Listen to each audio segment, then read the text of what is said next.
ਵਾਹਿਗੁਰੂ जी का खालसा वाहिगुरु जी की फतेह। मैं हरतेग नेज टॉक से आज आपके सामने प्रस्तुत करता हूँ भारत के दो महापुरुषों की आपस में मिलने की गाथा।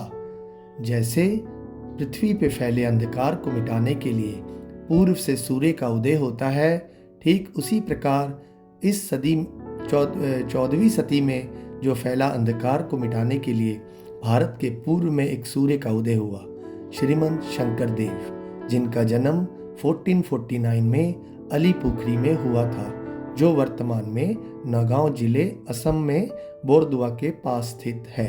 उनके पिता का नाम कुस्तुम्बर भुइयां और माता का नाम सत्य साधना देवी था। वह एक धार्मिक और कुशल परिवार में जन्मे थे। श्रीमंत शंकर देव जी असम के एक महान संत, कवि, नाट्यकार, संगीतकार और समाज सुधारक थे। यहाँ उनके जीवन में कुछ मुख्य बिंदुओं पर नजर डालते हैं। उनकी धार्मिक यात्राएं, उन्होंने भारत के विभिन्न हिस्सों की यात्रा की, जिनमें तिरुपति, रामेश्वरम और उड़ीसा की जगन्नाथपुरी भी शामिल है। उन्होंने एक ईश्वरवाद धर्म की स्थापना की, जो एक वैष्णविक संप्रदाय है और एक ईश्वरवाद की भक्ति पर जोर देता है। उन्होंने कई पुस्तकें लिखी, जिनमें भक्ति प्रदीप, कीर्तन घोष और निमाई संहिता शामिल है।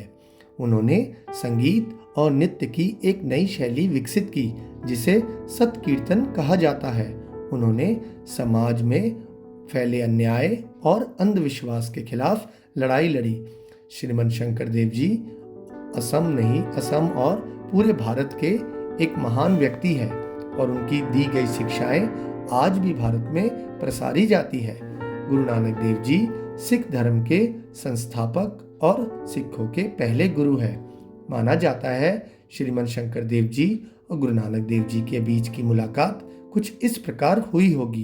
कुछ विद्वान मानते हैं कि 16वीं शताब्दी के आरंभ में जब गुरु नानक देव जी अपनी उदासियां कर रहे थे, वह ढाका से ब्रह्मपुत्र नदी द्वारा माजुली द्वीप गए होंगे, क्योंकि माजुली द्वीप श्रीमंत शंकर देव जी के मिशन का केंद्र था और अपनी यात्रा के दौरान गुरु नानक देव जी वहाँ रुके होंगे और यह दोनों महापुरुषों ने अपने अपने ज्ञान की गोष्ठी की होगी।